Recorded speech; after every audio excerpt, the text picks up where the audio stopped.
Hello student. आज की class में हम पढ़ेंगे भारत के राष्ट्रपति के बारे में। ठीक है, तो भारत में अभी तक जितने राष्ट्रपति हुए हैं उन सब के बारे में आज आपको डिटेल से बताऊंगा। तो चलिए शुरू करते हैं पहले राष्ट्रपति से। पहले राष्ट्रपति हैं डॉक्टर राजेंद्र प्रसाद। इनका कार्यकाल 1950 से 1962 के बीच में रहा था। ठीक है, तो ये कब तक रहे? 1950 से 1962 तक। भारत के पहले राष्ट्रपति जिन्हें संविधान द्वारा चुना गया, इनका चुनाव नहीं हुआ था, इनका सीधा चुनाव संविधान सभा द्वारा किया गया था। राजेंद्र प्रसाद 2 बार राष्ट्रपति के रूप में चुना गया है इनको। ठीक है, और आज भी एकमात्र राष्ट्रपति हैं जिन्हें 2 बार निर्विरोध चुना गया है। ठीक है, यानी अभी तक ऐसे कोई राष्ट्रपति नहीं रहा जो उनका कार्यकाल 2 बार का हो, और ये एकमात्र हैं जिन्हें 2 बार निर्विरोध चुना गया है। ठीक है, इनके विरोध में कोई खड़ा नहीं हुआ था। ठीक है, तो इनका चुनाव नहीं हुआ था, इनको संविधान सभा द्वारा चुना गया था और ये 2 बार निर्विरोध चुनाव लड़े थे। ठीक है, चलिए अगले राष्ट्रपति हैं डॉक्टर सर्वपल्ली राधाकृष्णन। डॉक्टर सर्वपल्ली राधाकृष्णन, इनका जो समय है वो 1962 से 1967 के बीच में ये रहे थे। ठीक है, ये एक महान शिक्षाविद और दार्शनिक हैं। इन्हें भारत के दूसरे राष्ट्रपति के रूप में चुना गया। ये कौन से राष्ट्रपति ने? ये दूसरे नंबर के राष्ट्रपति। ठीक है, इन्हें संस्कृति और शिक्षा के क्षेत्र में इनके योगदान के लिए प्रसिद्ध हैं। इसी कारण इनका जो जन्मदिन था 5 सितंबर, उसे शिक्षक दिवस के रूप में आज भी मनाया जाता है। ठीक है, टीचर्स डे के रूप में हम मनाते हैं। 5 सितंबर को हम टीचर्स डे या शिक्षक दिवस मनाते हैं, जो कि इन्हीं का जन्मदिन था। किसका? डॉक्टर सर्वपल्ली राधाकृष्णन। इनका शिक्षा और संस्कृति के क्षेत्र में विशेष योगदान है। ठीक है, चलिए अगला देखते हैं। अगला नाम है डॉक्टर जाकिर हुसैन। इनका कार्यकाल था 1967 से 1969। ठीक है, तो इन्होंने अपने 5 वर्ष पूरे नहीं किए थे। ठीक है, देखिए ये पहले मुस्लिम राष्ट्रपति थे। ठीक है, ये पहले स्वतंत्र भारत के पहले मुस्लिम राष्ट्रपति थे। ठीक है, ये एक महान शिक्षाविद और स्वतंत्रता सेनानी थे। इनका कार्यकाल अस्वाभाविक रूप से छोटा था। अब इनका कार्यकाल छोटा क्यों था? क्योंकि इनको कार्यकाल के दौरान इनका निधन हो गया था, यानी कि इनकी मृत्यु हो गई थी 1969 में। तो उन्होंने अपना कार्यकाल पूरा नहीं किया था 5 वर्ष का, इस वजह से इनका कार्यकाल अस्वाभाविक रूप से छोटा है। ठीक है, तो ये पहले मुस्लिम राष्ट्रपति थे और इनका कार्यकाल के दौरान इनका मृत्यु भी हो गई थी। तो याद रखेंगे, जाकिर हुसैन कार्यकाल के दौरान पहले राष्ट्रपति थे जिनका कार्यकाल के दौरान मृत्यु हो गई थी। ठीक है, और पहले मुस्लिम राष्ट्रपति भी जाकिर हुसैन ही थे। ठीक है, कार्यकाल कब से था? 1967 से 1969 के बीच में। चलिए अगले राष्ट्रपति देखते हैं। अगले राष्ट्रपति हैं बीवी गिरी। बीवी गिरी, ये कब से? ये 1969 से 1974। ये क्या था? उस समय उपराष्ट्रपति थे। तो जैसे ही उनकी मृत्यु हुई तो ये उपराष्ट्रपति को राष्ट्रपति का पद दे दिया जाता है, क्योंकि उसको खाली नहीं रखा जाता। तो ये क्या है? ये भारत के पहले कार्यकारी राष्ट्रपति थे। कौन से थे? कार्यकारी, क्योंकि इनको उपराष्ट्रपति रहते हुए राष्ट्रपति का पद मिल गया था। तो इनको कौन से थे? ये कार्यकारी राष्ट्रपति थे। उन्हें उपराष्ट्रपति के पद से राष्ट्रपति चुना गया। कहाँ से चुना गया? उपराष्ट्रपति के पद से राष्ट्रपति चुना गया था। ठीक है, तो ये पहले ऐसे उपराष्ट्रपति हैं जिनको राष्ट्रपति का पद मिला था। ठीक है, और इन्हें स्वतंत्र उम्मीदवार के रूप में भी चुना गया। अब स्वतंत्र उम्मीदवार क्या होता है? देखिए, बात 1969 की है। 1969 में जब राष्ट्रपति का चुनाव होना था, उस समय कांग्रेस पार्टी में हो गया था मतभेद। तो उस समय क्या था? कांग्रेस ने नीलम संजीव रेड्डी को अपना आधिकारिक उत्तराधिकारी नियुक्त किया था। लेकिन उस समय जो प्रधानमंत्री थी वो थी इंदिरा गांधी। उन्होंने बीवी गिरी का समर्थन किया था। ठीक है, तो ये किसी पार्टी से बिलोंग नहीं करते थे, इसलिए इनको क्या कहा जाता है? इनको कहा जाता है स्वतंत्र उम्मीदवार, क्योंकि कांग्रेस पार्टी ने सपोर्ट किया था नीलम संजीव रेड्डी का, और उस समय की जो प्रधानमंत्री थी इंदिरा गांधी, उन्होंने समर्थन किया था बीवी गिरी का। ठीक है, तो इनको स्वतंत्र रूप से खड़ा किया गया। देखिए फिर क्या होता है। अब बीवी गिरी ने कांग्रेस पार्टी के आधिकारिक उम्मीदवार के खिलाफ स्वतंत्र रूप से चुनाव लड़ा। इंदिरा गांधी ने सांसदों और विधायकों से क्या कहा? उन्होंने कहा था कि अपनी अंतरात्मा की आवाज पर वोट दें। तुम्हारी जो अंतरात्मा बोल रही है उसको चुनाव करें, उसको वोट दें। तो इसका परिणाम यह हुआ कि बीवी गिरी चुनाव जीत गए और नीलम संजीव रेड्डी यहाँ पर चुनाव हार गए थे। अतः ये क्या थे? ये स्वतंत्र उम्मीदवार थे जो कि पहली बार राष्ट्रपति बने। ठीक है, जो राष्ट्रपति बने जो स्वतंत्र उम्मीदवार के रूप में चुने गए। ठीक है, तो ये प्रथम ऐसे व्यक्ति थे। ठीक है, और प्रथम उपराष्ट्रपति भी थे जो राष्ट्रपति बने। ठीक है, तो याद रखेंगे इनका। ठीक है, बीवी गिरी का कार्यकाल, इनको स्वतंत्र उम्मीदवार के रूप में प्रथम बार चुना गया और उपराष्ट्रपति से राष्ट्रपति भी इनको पहली बार चुना गया। ठीक है, चलिए अगले वाला देखते हैं। अगले राष्ट्रपति थे उनके बाद फर्रुखदीन अली अहमद, ठीक है। तो इनका कार्यकाल कब से था? ये 1974 से 1977 तक रहे, ठीक है। ये भारत के 5वें राष्ट्रपति थे और भारत के दूसरे मुस्लिम राष्ट्रपति थे, ठीक है। पहले के बाद ये कौन से? ये दूसरे मुस्लिम राष्ट्रपति थे जो धर्मनिरपेक्षता के समर्थक थे। ये धर्मनिरपेक्षता के समर्थक थे। इनके कार्यकाल में आपातकाल लागू हुआ था। इनके कारण इनकी भूमिका क्या विवादों में रही थी, ठीक है। फर्रुखदीन अली अहमद ये कौन से थे? ये दूसरे मुस्लिम राष्ट्रपति थे, ठीक है। और इनके समय में आपातकाल भी लागू हुआ था, ठीक है। तो याद रखिएगा, ये 5वें राष्ट्रपति हैं भारत के।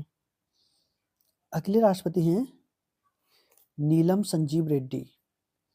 नीलम संजीव रेड्डी, इनका कार्यकाल 1977 से 1982, ठीक है। ये पहले निर्विरोध राष्ट्रपति बने, ठीक है। यानी कि चुनाव लड़ा था उसमें ये निर्विरोध लड़े, इनके विरोध में कोई व्यक्ति खड़ा नहीं हुआ था, अतः ये क्या हुए? ये निर्विरोध हुए, निर्विरोध राष्ट्रपति, ठीक है। स्वतंत्र भारत में कई प्रमुख पदों पर कार्य किया था इन्होंने। राष्ट्रपति बनने से पहले क्या थे? आंध्र प्रदेश के उप मुख्यमंत्री रह चुके हैं, आंध्र प्रदेश के पहले मुख्यमंत्री रह चुके हैं और 2 बार लोकसभा के अध्यक्ष और केंद्रीय मंत्री भी ये रह चुके हैं, ठीक है। तो नीलम संजीव रेड्डी का क्या है? ये पहले निर्विरोध राष्ट्रपति रहे, इनके विरोध में कोई खड़ा नहीं हुआ था और ये चुनाव जीते थे राष्ट्रपति का, ठीक है। चलिए अगला नाम है ज्ञानी जेल सिंह। ज्ञानी जेल सिंह, इनका कार्यकाल था 1982 से 1987 के बीच में, ठीक है। ये क्या थे? ये भारत के पहले सिख राष्ट्रपति थे। कौन से थे? ये पहले सिख राष्ट्रपति थे। इनका कार्यकाल एक विवादास्पद समय था। क्यों था? क्योंकि उनके समय में कई राजनीतिक घटनाएं घटी थी, जैसे कि 1984 का सिख विरोधी दंगा और ऑपरेशन ब्लू स्टार, ठीक है। ये 2 प्रमुख काम हुए थे जिसकी वजह से इनका जो कार्यकाल था वो विवाद में रहा था, ठीक है। ज्ञानी जेल सिंह ने पॉकेट वीटो का भी उपयोग किया था। कब किया था? ये 1986 में किया था। और पॉकेट वीटो का उपयोग करने वाले ये प्रथम व्यक्ति हैं, ठीक है, ज्ञानी जेल सिंह, जिन्होंने पॉकेट वीटो का उपयोग किया था। अब इसका कारण क्या था पॉकेट वीटो यूज करने का? तो ये था कि उस समय भारतीय संसद द्वारा एक प्रस्ताव पारित हुआ था जिसका नाम था इंडियन पोस्ट ऑफिस बिल 1986। ये एक बिल था जिसमें क्या था, सरकार किसी का भी पोस्ट यानी कि चिट्ठी पढ़ सकती थी, उसके बारे में जान सकती थी कि इसमें क्या लिखा है। तो इन्होंने इस पर क्या किया, इन्होंने इसको ना तो पुनर्विचार के लिए भेजा, ना ही उस पे साइन किए। पॉकेट वीटो का उपयोग करते हुए इसे अनिश्चित काल के लिए इन्होंने रोक दिया, ठीक है। अनिश्चित काल के लिए इन्होंने रोक के अपने पास रख लिया। तो ये बिल आज भी पेंडिंग है क्योंकि राष्ट्रपति के पास पावर होती है कि वो चाहे तो उस बिल को पॉकेट वीटो का यूज करके अपने पास रख सकता है। ये एकमात्र ऐसे राष्ट्रपति है जिन्होंने पॉकेट वीटो का उपयोग किया है, ठीक है। तो उनको लगता था कि ये भारतीयों की स्वतंत्रता का हनन होगा, क्योंकि अगर सरकार हर किसी की चिट्ठी पढ़ लेगी, पोस्ट पढ़ लेगी, तो इससे उनकी स्वतंत्रता बाधित होगी और वो जो लिख रहे हैं वो सरकार को सब कुछ पता चल जाएगा। तो सरकार को लगता था कि अगर ये बिल पास हो गया तो इससे क्या होगा, इससे हमें सारी गतिविधियाँ पता चल जाएगी, कौन सरकार के विरुद्ध क्या कर रहा है या कोई षड्यंत्र तो नहीं रच रहा है, ऐसा सब कुछ उनको पता चल जाएगा। तो राष्ट्रपति जो ज्ञानी जेल सिंह थे उनको ये सही नहीं लगा और उन्होंने पॉकेट वीटो का यूज करके इसका बिल को अपने पास रख लिया अनिश्चित काल के लिए, ठीक है। चलिए अगला नाम है doctor R Venkat Raman. Doctor R Venkat Raman, इन कब से रहे थे? ये 1987 से 1992 तक राष्ट्रपति रहे हैं, ठीक है। ये कौन से नंबर के राष्ट्रपति थे? ये थे 8वें नंबर के राष्ट्रपति। उनके कार्यकाल के दौरान कई महत्वपूर्ण राजनीतिक और आर्थिक बदलाव देखे गए। देखिए, ये एक वकील भी थे और राजनीतिज्ञ भी थे। अब देखिए इन्होंने क्या किया, उन्होंने भारतीय संसद में भी योगदान दिया। वेंकट रमन का कार्यकाल उस समय था जब भारत में गठबंधन सरकारों का दौर शुरू हुआ, यानी कि किसी भी सरकार को पूर्ण बहुमत नहीं था, तो उनको गठबंधन करके सरकारें बनानी थी। तो उस समय इनका जो दौर था वो गठबंधन सरकारों का दौर चल रहा था, उस समय ये राष्ट्रपति बने थे। अब होता क्या है, 1989 में जो आम चुनाव हुए उनमें कोई भी पार्टी पूर्ण बहुमत में नहीं ला सकी, किसी को भी पूर्ण बहुमत नहीं मिला था। तो उन्होंने संवैधानिक नियम का पालन करते हुए बीपी सिंह को प्रधानमंत्री नियुक्त किया था, ठीक है। बात से यह सुनिश्चित हुआ कि राष्ट्रपति का पद राजनीतिक दबाव और स्वतंत्र और निष्पक्ष है, ठीक है। वो किसी भी राजनीतिक दबाव में नहीं रहता, वो स्वतंत्र और निष्पक्ष रहता है, ठीक है। अगले राष्ट्रपति हैं डॉक्टर शंकर दयाल शर्मा। डॉक्टर शंकर दयाल शर्मा, ये 1992 से 1997 तक इनका कार्यकाल रहा है, ठीक है। यह एक विद्वान और साहित्य प्रेमी राष्ट्रपति थे। इनका कार्यकाल भारतीय राजनीति में स्थिरता और समृद्धि का प्रतीक था, ठीक है। और पूछा जाएगा कि किसके कार्यकाल में स्थिरता और समृद्धि थी, तो डॉक्टर शंकर दयाल शर्मा, ठीक है। इन्होंने राजनीति के क्षेत्र में गहरे विचारों और दृष्टिकोण को प्रस्तुत किया था। अगले राष्ट्रपति हैं नारायण। इनका कार्यकाल था 1997 से 2002 के बीच में, ठीक है। और ये भारत के पहले दलित राष्ट्रपति थे। ये कौन से थे? ये पहले दलित राष्ट्रपति थे जिनका कार्यकाल भारतीय समाज के प्रति संवेदनशीलता और सामाजिक न्याय को बढ़ावा देने के लिए प्रसिद्ध था, ठीक है। उन्होंने अपने कार्यकाल में लोकतंत्र और मानवाधिकारों की रक्षा की थी, ठीक है। तो उन्होंने किस क्षेत्र में अधिकतम काम किया था? तो वो था लोकतंत्र और मानवाधिकारों के लिए काम किया था, ठीक है। अगले हैं डॉक्टर एपीजे अब्दुल कलाम। इनका कार्यकाल था 2002 से 2007 तक। ये सर्वाधिक लोकप्रिय राष्ट्रपति भी रहे हैं अभी तक, और बच्चों के प्रति इनका प्रेम बहुत ज़्यादा था और बच्चे भी इनको बहुत प्रेम करते थे, ठीक है। इन्हें मिसाइल मैन के नाम से भी जाना जाता है। तो जो 11वें राष्ट्रपति हैं डॉक्टर एपीजे अब्दुल कलाम, इन्हें मिसाइल मैन के नाम से भी जाना जाता है। इनका कार्यकाल भारतीय विज्ञान और प्रौद्योगिकी के क्षेत्र में क्रांतिकारी था। तो इनका योगदान है वो विज्ञान और प्रौद्योगिकी के क्षेत्र में बहुत ज़्यादा था, ठीक है। ये एक वैज्ञानिक, इंजीनियर और समाज सेवी थे, ठीक है, जो भारतीय युवा पीढ़ी के प्रेरणा स्रोत रहे। उनका कार्यकाल आम लोगों के बीच बहुत ही लोकप्रिय था, ठीक है। तो मिसाइल मैन कौन है? डॉक्टर एपीजे अब्दुल कलाम, ठीक है। चलिए अगले राष्ट्रपति हैं, वो हैं प्रतिभा देवी सिंह पाटिल।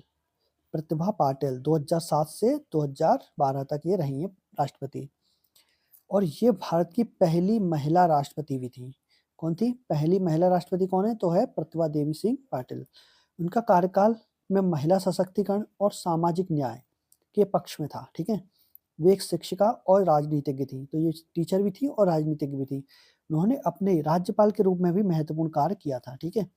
जिन्होंने राज्यपाल के रूप में भी काम किया था प्रतिभा देवी सिंह पाटिल ने, और राष्ट्रपति भी पहली बनी जो कि महिला राष्ट्रपति थी, पहली। चलिए अगला नाम है प्रणब मुखर्जी का। प्रणब मुखर्जी, इनका कार्यकाल रहा है 2012 से 2017 तक, ठीक है। ये एक अनुभवी राजनीतिज्ञ और भारतीय राष्ट्रीय कांग्रेस के सदस्य थे।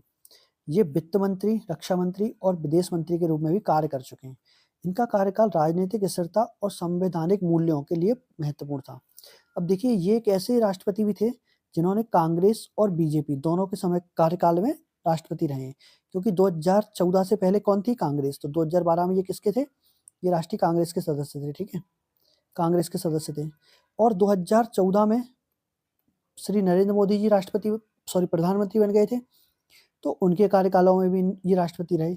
तो ये बीजेपी और कांग्रेस दोनों के कार्यकाल में ये राष्ट्रपति रहे हैं। कौन? प्रणब मुखर्जी जी, ठीक है। चलिए अगला नाम है श्री रामनाथ कोविंद। रामनाथ कोविंद ये कब से रहे? ये 2017 से 2022 तक रहे, ठीक है। ये भारत के दूसरे दलित राष्ट्रपति थे, ठीक है। इनके कार्यकाल में उन्होंने समाज के निचले तबके के लिए कई योजनाओं का समर्थन किया, ठीक है। ये भारतीय जनता पार्टी के सदस्य थे और पहले बिहार राज्य के गवर्नर भी रहे हैं, ठीक है।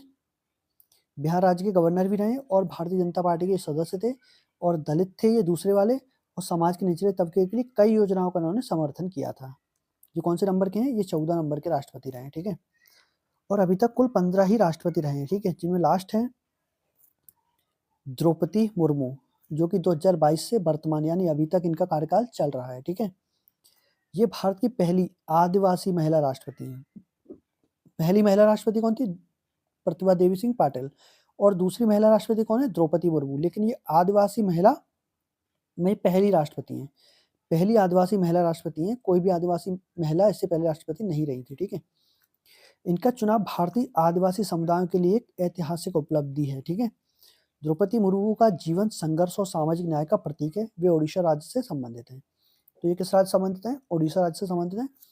तो ये है द्रौपदी मुर्मू, जो कि वर्तमान में भी अभी राष्ट्रपति हैं। तो ये थे भारत के 15 राष्ट्रपतियों के नाम और उनसे संबंधित जानकारी। उम्मीद है ये जानकारी आपके एग्जामों में बहुत काम आएगी। तो आप इनके नोट्स बनाएं, और जहां समझ नहीं आए मुझे कमेंट करके पूछ सकते हैं। तो आज के वीडियो में बस इतना ही। जय हिंद, जय भारत, धन्यवाद।